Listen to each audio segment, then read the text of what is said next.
Welcome to my channel, Lifestyle and Fashion Tea. And on this channel, we talk about everything from fashion to reaction. Well, today, right now, I want to talk about the mass cuts in the Department of Education. People are losing their jobs everywhere. This is not a game, people. Not a game. Administration officials say that a notice went out to all career employees at the department. An estimated 2,100 are expected to receive termination notices by email, losing their jobs effective March 21st, which is next Friday. Losing their jobs by email? What is going on? President Donald Trump has said that he wants to eliminate the this agency altogether and illegal. put education in the hands of the states. Here with more on that. Becky, thanks for joining us. You say these cuts will affect real students, schools, and families. Where do you expect to see that impact? Good morning. It's good to be with you. You know, many Americans don't know the role of the federal government in education, but educators know that. The counselors who work with our students to apply for college after they've done everything we've asked them to do, they know that they will not have access to those services to help our students.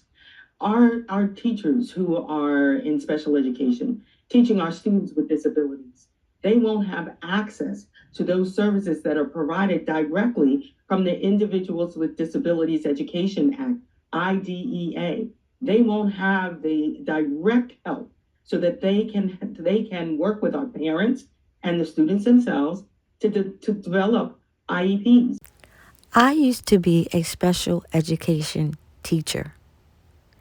If you cut these programs, how in the hell will these students learn? Make some damn sense. We will not have the services of the Department of Education to investigate when our students in our schools are being discriminated against.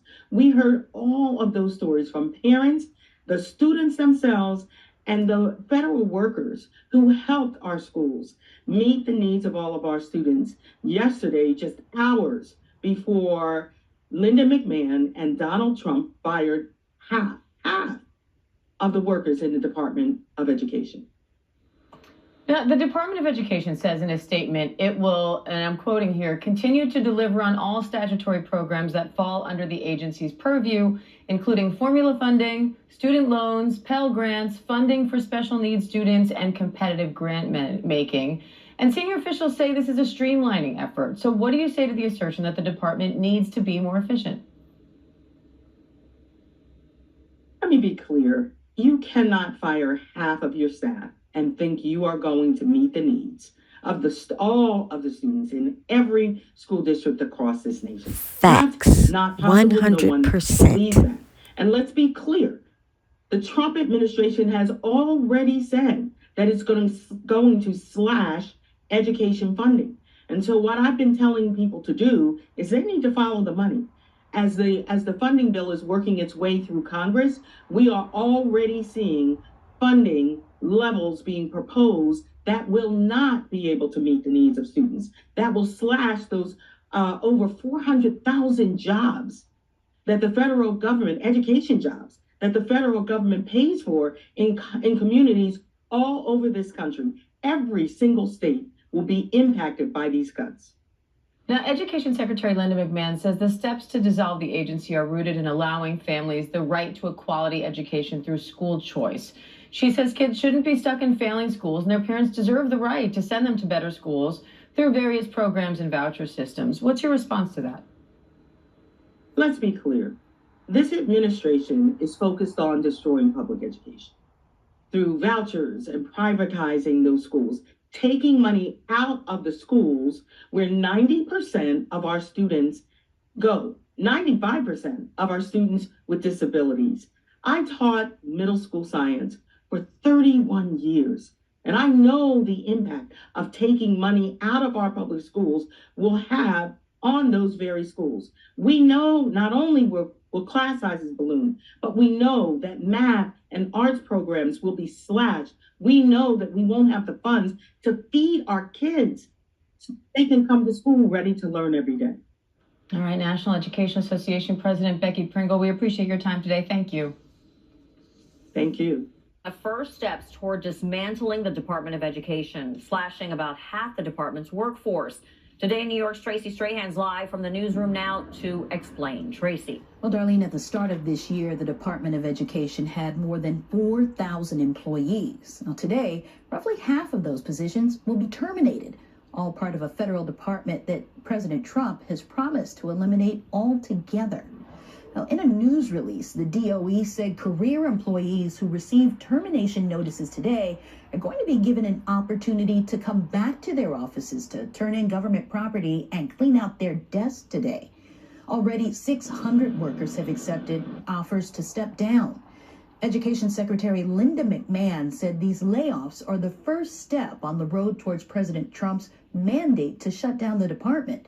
The head of the American Federation of Teachers, Randy Weingarten, is accusing the president of, quote, getting rid of education to give more to billionaires. Well, clearly we're not taking away. Before she even opens her mouth, I'm going to let y'all know she is a liar. She need to be fired. She is full of crap. Look at her. She look like she about full of crap, don't she? Education, the president never said that. He's taken the bureaucracy out of education so that more money flows to the states. Better education is closest to the kids, with parents, with local superintendents, with local school boards. I think we'll see our scores go up with our students when we can educate them with parental input as well. While it's unclear which jobs within the Department of Education will be impacted by today's layoffs, President Trump can't dismantle the federal agency altogether without congressional approval. Now, the president has said repeatedly that he wants to close the DOE and rely on states and local districts to oversee education instead. We know that the termination of those workers is going to take effect on March 21st, Darlene. All right. Thank you for the update there, Tracy. Trimming of the federal workforce. Please NBC4 cameras were rolling these this evening as people employees coming out of the buildings with their belongings. Were rolling this evening as employees trickled out of the Department of Fired by Education email. headquarters in downtown D.C. First, the department told staffers it was closing its offices for security reasons. A short time later, the department announced it was letting go of about half of its staff starting next week. Thanks for joining us tonight for News 4 at 11. I'm Sean Yancey. Jim is off tonight. News 4's Walter Morris reports that thousands of Education Department employees are now receiving emails notifying them they are losing their jobs. This is not okay. This is not normal. Due process is not being observed. The law is not being respected. And it's very sad to believe that this is the US of A. After weeks of speculation, the Department of Education becoming the latest federal agency to announce massive layoffs. Tuesday evening, the department announcing nearly half of its employees will be placed on leave starting next week as part of a reduction in force. There's a lot of uncertainty. There's a lot of fear. There's a lot of chaos. These employees asked we not use their names or show their faces, but their frustration undeniable. Hours before the announcement, this was the scene outside of the Department of Ed on Maryland Avenue Southwest. Some leaving with all of their belongings just in case, after receiving a memo saying offices will be closing at 6 p.m. and remain closed all day Thursday because of unspecified security issues. I don't know what to expect anymore. Minutes after our cameras caught security guards locking the front doors, the official announcement. Secretary of Education Linda McMahon saying in a statement, today's reduction in force reflects the Department of Education's commitment to efficiency, accountability, and ensuring that resources are directed where they matter most, to students, parents, and teachers. I appreciate the work of dedicated public servants and their contributions to the department. This is a significant step forward towards restoring the greatness of the United States education system. Like children. I understand what it's like to go through a reduction in force. There are OPM rules and regulations to follow. It is something that if that is what the new administration wants to do, we are happy to implement those, but we need to do it in a lawful, purposeful manner. Impacted employees began receiving emails Tuesday night. And according to the department, before inauguration, the workforce stood at just over 4,100 employees. After the reduction in force, nearly 2,200. Officials say that includes about 600 who have resigned or retired in the last 7 weeks.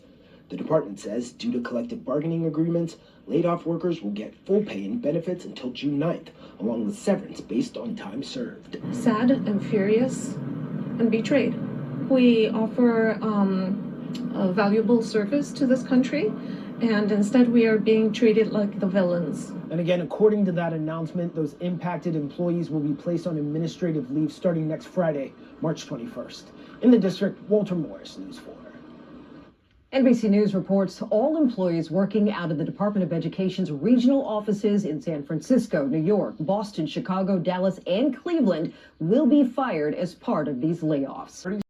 Now, meanwhile, Trump and Elon on some Ricky Rose crap, selling Teslas on the White House lawn.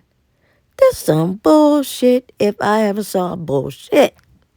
And look at Anderson Cooper's face. His face is confused before he even start the daggone story. Today, the South Lawn of the White House was transformed into a Tesla showroom. A live advertisement featuring the president and the man he told Congress last week headed the Department of Government Efficiency, Elon Musk. Now, this was, as the president described it, meant to be a boost to Musk and Tesla, specifically encouraging people to buy those cars. They are having sales issues right now, as you may know, and the president was wanting to help his largest donor. The event took place at the same moment financial markets were plummeting for a second day after weeks of declines, hurting investments and retirement savings. Many economists point to President Trump's tariff policies and the uncertainty around them. A much deeper route was avoided today as the White House eventually walked back Trump's early morning threat to double tomorrow's steel and aluminum tariffs on just Canada. Still, 25% tariffs are scheduled tomorrow for all nations. And there's a highly anticipated inflation report out tomorrow morning. The president spent little time discussing any of that publicly today. He had Teslas to sell. So what is this one, Elon? That's the Model Y. That's a Model Y, so I have a lot of information, including the price. Yeah. I want to make a good deal here. You know, I do notice this. They have one. Look at this. What? Look at these fools. $35,000, which is pretty low. What is that all about?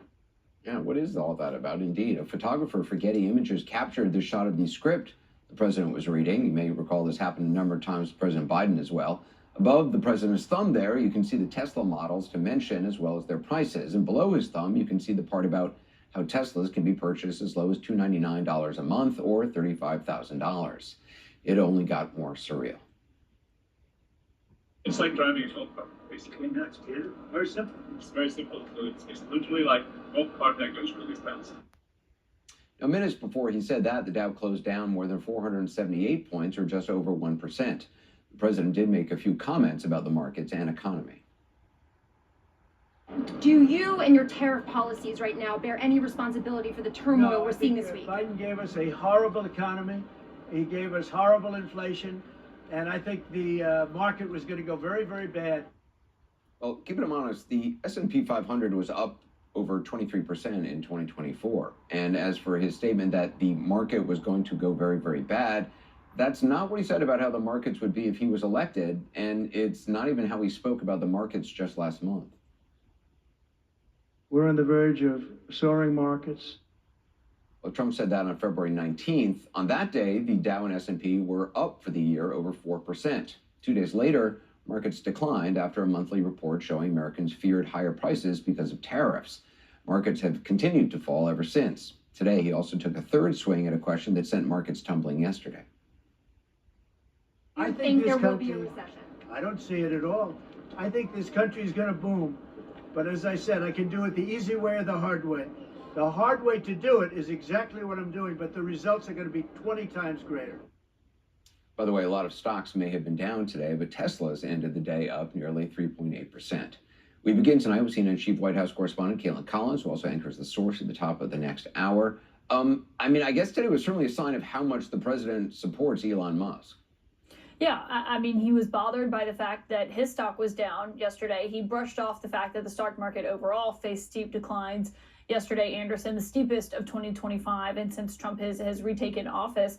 A lot of that, I think, also is in part because, one, Trump is completely serious about his tariffs that he has imposed. Obviously, he's imposed more tariffs in just the last few weeks since he's been in office than we have seen before. And I think, when he had that meeting with the business roundtable this afternoon, about 100 of the top corporation leaders inside the United States, a lot of them had hoped that on the campaign trail, when he talked about tariffs, that it was really just bluster and what we were going to see ultimately with the economy. Obviously, it's not, because we've seen he wakes up in the morning, he was upset with what the Premier of Ontario said. He then said he was going to double the steel and aluminum tariffs that are going into effect at midnight tonight on Canada. They're going into effect on all the trading partners, but he was going to double the ones on Canada. And when he was at this event with Elon Musk, he backed off of that after a call between the Premier and Howard Lutnick. But it also really just speaks to his mindset and his view of the stock market overall, Anderson, and how he is not pulling back from his plans when it comes to tariffs just because of the negative reaction from the stock market. Now, with Elon Musk and the Teslas here, I mean, this was something that the president wrote late last night on social media that he was going to be doing today. I don't think anyone realized that it was going to be to the degree of which it was in the South Lawn, where he was touting the Teslas, getting inside of the cars, asking about how much they cost, and just going through what they look like. But that obviously had to do directly with Elon Musk's stock being down because of, in part, his role and the tariffs and what the stock market has looked like overall. Yeah, Caitlin, thanks. I can't even listen no more. I can't even listen anymore. Please like, share, and subscribe, and leave respectable comments. Please, because if you don't, I ain't going to do nothing but block you, because you're going to sound stupid.